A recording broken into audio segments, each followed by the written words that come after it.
So RGV గారు వ్యూహానికి చాలా ఇబ్బందులు ఎదురయ్యాయి గతంలో. అండ్ ఇప్పుడు ఆయన వ్యూహానికి సెన్సార్ సర్టిఫికేట్ కూడా ఇచ్చేసింది. ఆయన తన ట్విట్టర్ ఎక్స్ అకౌంట్లో కూడా దాన్ని పోస్ట్ చేశారు, bad news for bad guys అని చెప్పేసి. సో మొత్తానికి సినిమా 29వ తేదీన రిలీజ్ అవ్వబోతుంది. సో దాని గురించి మామూలుగా దీని చరిత్ర చెప్పుకుంటే ఆయన వ్యూహం శబ్దం అని 2 పార్ట్లుగా వైఎస్ఆర్ చనిపోయినప్పటి నుంచి స్టార్ట్ అయ్యి జగన్ అధికారంలోకి వచ్చేవరకు ఎలా జరిగింది ఏంటి, ఇప్పటి వరకు అధికారంలోకి రావడం, దాని తర్వాత పరిణామాలు, ఇవన్నీ కూడా ఆయన ఈ 2 సినిమాల్లో చెప్తామని ప్లాన్ చేశారు.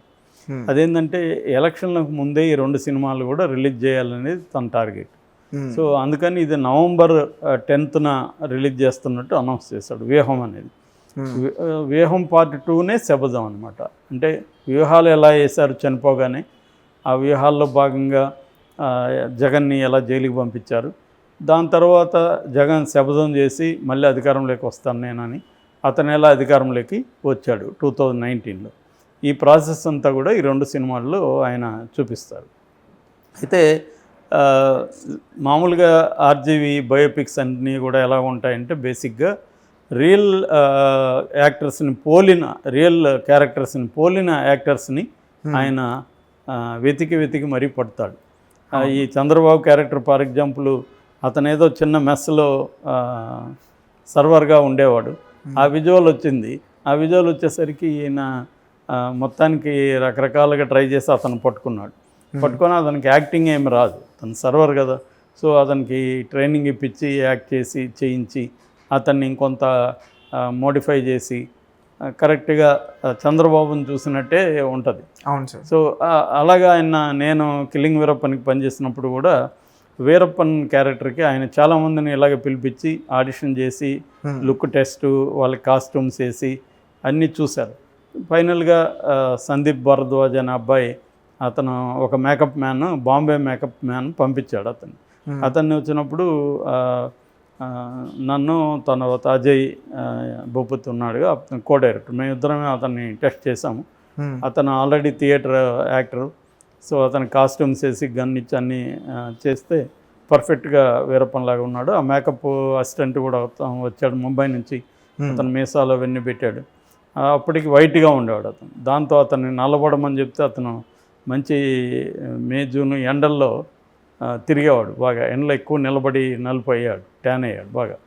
అలాగా అతను మార్చారు అన్నట్టు. అలాగా అతన్ని షూట్ చేస్తూ ఉంటే ఆ లోకల్స్ కూడా కర్ణాటకలో ఇతనేంది మళ్ళీ వీరప్పన్ బతికొచ్చాడా అన్నట్టుగా మాట్లాడుకునేవాడు. సో అంతగా వీరప్పన్ లాగా అతను రిజంబులెన్స్ ఉంది. అట్లాగా ప్రతి ఒక్కరిని అలా పట్టుకుంటాడు.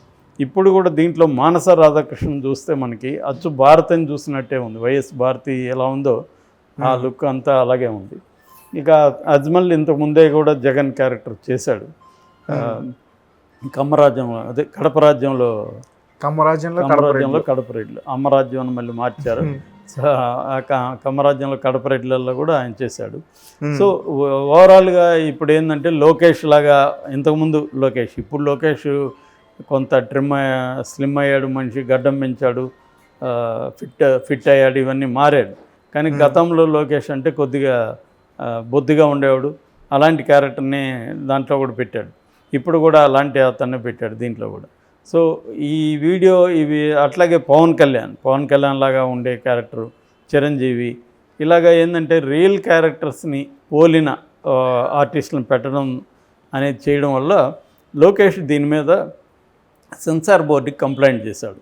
ఇది మమ్మల్ని యాజిటీజ్గా చేసి తీస్తున్నారు, సో మా ప్రైవసీకి ఇది భంగం, కాబట్టి ఈ సినిమాని మీరు సెన్సార్ ఇవ్వకండి అని కంప్లైంట్ చేసినప్పుడు సెన్సార్ బోర్డు మామూలుగా అయితే జనరల్గా సెన్సార్ బోర్డు ఏం చేస్తుందంటే వాళ్ళు సినిమాని చూసి కొన్ని కట్స్ ఇస్తారు. ఎన్ని కట్స్ అనేది పక్కన పెడితే కట్స్ ఇస్తారు, కొన్ని పేర్లు మార్చమంటారు, ఇలాంటివి చెప్తుంటారు. అప్పుడు ప్రొడ్యూసరు, డైరెక్టరు రివైజింగ్ కమిటీకి అప్పీల్ చేసుకుంటారు. రివైజింగ్ కమిటీ ఫ్రెష్గా మళ్ళీ సినిమా చూసి కొత్తగా వాళ్ళు కట్స్ ఇవ్వడం కానీ లేకపోతే ఉన్నవి తీసేయడం కానీ చేసి ఇది ప్రాసెస్. కానీ ఇక్కడేం జరిగిందంటే లోకేష్ ఎప్పుడైతే కంప్లైంట్ ఇచ్చాడో ఈ సెన్సార్ బోర్డే రివైజింగ్ కమిటీకి వీళ్ళే ఇచ్చేశారు, దాన్ని రికమెండ్ చేశారు. సో వీళ్ళకి కూడా అది నోటిఫై చేశారు ప్రొడ్యూసర్ డైరెక్టర్. సో ఇది జనరల్గా జరగదు, ఇది రేరెస్ట్ ఆఫ్ ది రేర్. దాంతో తెలుగుదేశం శ్రేణులంతా కూడా మేము సక్సెస్ అయినాము, ఇతనికి ఇంకా సినిమా రిలీజ్ కాదు అనేది చెప్పుకుంటూ వచ్చారు. అప్పుడు కూడా నేను రిలీజ్ చేస్తానని ఆర్జీవి ప్రెస్ మీట్లో చెప్పాడు. చాలామంది ఏమనుకున్నారంటే ఓటీటీకి ఏమన్నా ఇస్తాడా అని అనుకున్నారు. కొంతమంది ఏమో ఫైబర్ గ్రిడ్ ఉంది కదా, దాని ద్వారా ఆంధ్రప్రదేశ్లో release చేస్తారనుకున్నారు.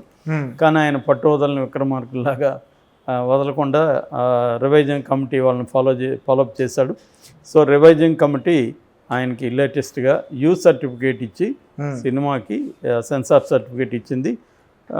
Regional board officer షిపాలి Kumar ఆధ్వర్యంలో ఒక టీము దాన్ని చూశారు, రీజనల్ టీం అనమాట.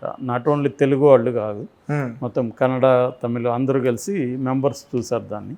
సో సర్టిఫై చేశారు. అంటే ఏంటంటే క్లియర్గా డిస్క్లైమర్ ఉంటుంది, నిజ జీవితంలో ఎవరినైనా పోలి ఉన్నా కూడా అది యాదృచ్ఛికంగానే ఇంటెన్షనల్ కాదు. నేను ఇంటెన్షనల్గా ఎవరిని కించపరచడానికో వాళ్ళని బదనాం చేయడానికి సినిమా చేయట్లేదు అనేది క్లియర్గా డిస్క్లైమర్ వేస్తారు.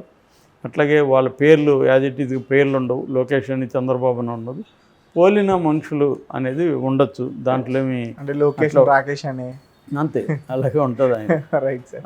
సో కాబట్టి ఆయన ఏంటంటే టెక్నికల్గా ఆయన తప్పించుకోవడానికి ఇది స్కోప్ ఇచ్చింది. నిజానికి బయోపిక్స్ అనేవి ఇంతకుముందు వచ్చాయి. మన్మోహన్ సింగ్ పోలిన అతని మీద తీయలేదా యాక్సిడెంటల్ ప్రైమ్ మినిస్టర్ అని? మన్మోహన్ సింగ్ లాగే ఉన్నాడు కదా దాంట్లో కూడా. అట్లాగే ఇందిరాగాంధీ మీద ఎమర్జెన్సీ దీనికి ఈమెతో తీస్తున్నారు కదా.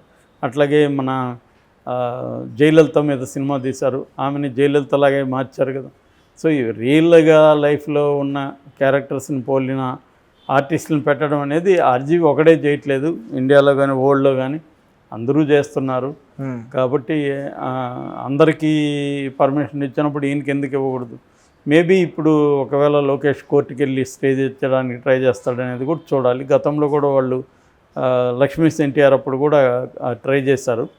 అలాగే ఇప్పుడు ఈయనైతే ఇప్పుడు 29th అనౌన్స్ చేసి bad news for bad guys అని. మామూలుగా ఈయన ఏం చేస్తుంటాడంటే వాళ్ళని ఇంకా రెచ్చగొడుతూ ఉంటాడు. అట్లాగే మొన్న కూడా 4 రోజుల ముందు కూడా వైఎస్ భారతిరెడ్డి బర్త్డే సందర్భం కూడా ఆమె గ్రీటింగ్స్ చెప్తూ real power cannot be given, it must be taken అనేది కూడా ఆయన పెట్టాడు. సో ఇంకా ఆయన రోజు పెడుతూనే ఉన్నాడు, ఈరోజు కూడా ఏదో పెట్టాడు. సో అలాగైందంటే ఆయన రెచ్చగొడుతూ ఉంటాడు, రెచ్చగొట్టి వాళ్ళని కోర్టుకు పోవడం ఏదో ఒకటి. ఎందుకంటే ఆయనకి పబ్లిసిటీ కావాలంటే ఇన్స్టిగేట్ చేస్తుంటాడు. అవతల వాళ్ళు ఎంత ఇన్స్టిగేట్ అయిపోతే అది టీవీ ఛానల్లో కానీ మీడియాలో కానీ సోషల్ మీడియాలో అన్నిట్లో ఇంకా దీని మీదే రచ్చ జరుగుతుంది. Okay sir, thank you so much.